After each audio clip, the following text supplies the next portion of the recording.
Welcome to today's introduction to the Tank Commander's position on the Challenger 2 model in Steel Piece.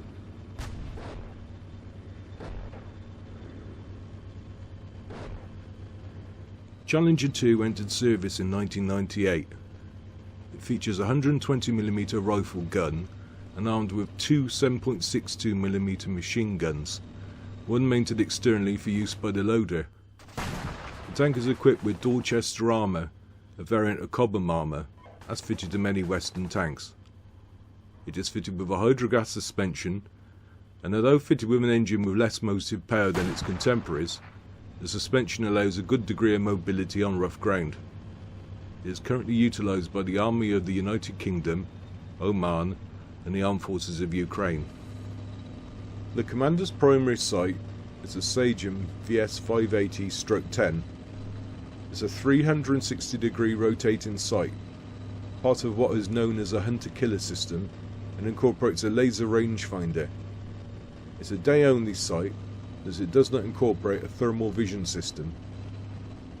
However, when the sight is lined up with a gun and a thermal observation gunnery sight, it is possible to inject the thermal view into the Commander's primary sight. It will, however, lose the ability to use this TOGS via the Commander's primary sight when the Commander hands the gun back to the gunner. Press the F7 key to enter the Tank Commander's position. This will allow you to access four different positions: the Vision Block view, which gives you a 360-degree view; the Hatch view, which you can raise yourself into by pressing the Q key, and lower yourself down by pressing the Z key. You can also use the Commander's primary sight by pressing F3. Alternatively, the Commander can access the gunner's primary sight via an elbow, which you can access by pressing F2.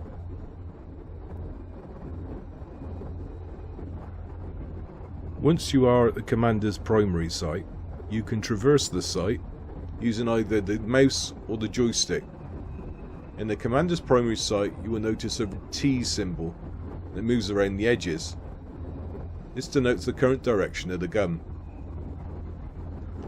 When the fire control system and turret drives are functional, the Commander can align the gun and the parry by using the joystick hat up or hat down switches, or up arrow or down arrow keys.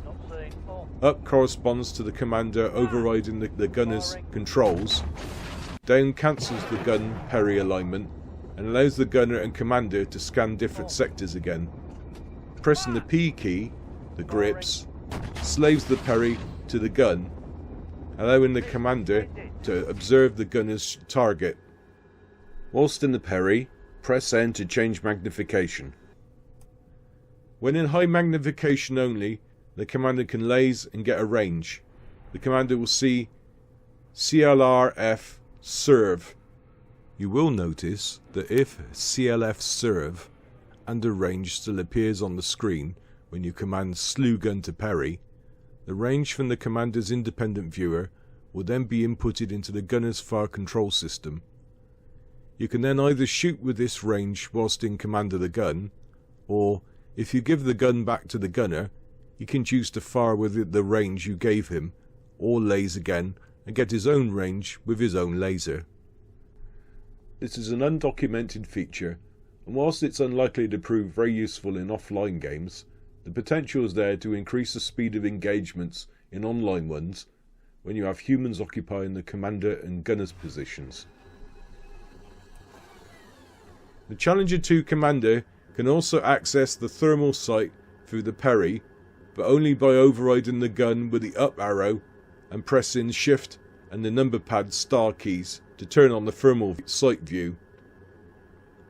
Alternatively, the Commander may choose to observe what the gunner is aiming at through the gunner's primary sight, which is accessed by pressing F2. The GPS sight allows the Commander to observe the strike of the round and call for adjustments.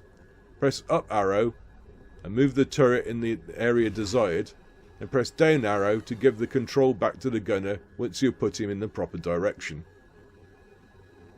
In all fire control modes, a C will be displayed at the bottom of the sight to the left of the ammunition type when the commander is overriding the gun. There is no indication of the Peri's viewing direction in this view. You can rapidly lose awareness of its position as the tank moves in the terrain. For example, if your Peri is looking to the rear of the vehicle, if you switch to F2 and then triggered override, the turret will instantly turn to the rear of the vehicle as well. Even if it had a seemingly minute difference in aspect of maybe 10-15 degrees, it will still throw you off badly, simply because the turret movement after you initiated override is fast and the primary sight's field of view is narrow. Whilst the commander has control of the gun, he can conduct engagements himself. He can do this from the commander's independent viewer, and engagements will be near identical to that of the gunner from the gunner's primary sight. Or he can conduct engagements using the thermal observation gunnery sight, which again functions much the same as when the gunner conducts engagements. Remember though, it's the commander's job to direct gunnery, not carry it out himself. Challenger 2 is one of the older tanks available in Steel Beast, but with careful handling it can still be competitive in single or multiplayer sessions. We hope this video will make it easier for you to master it. Thanks for watching.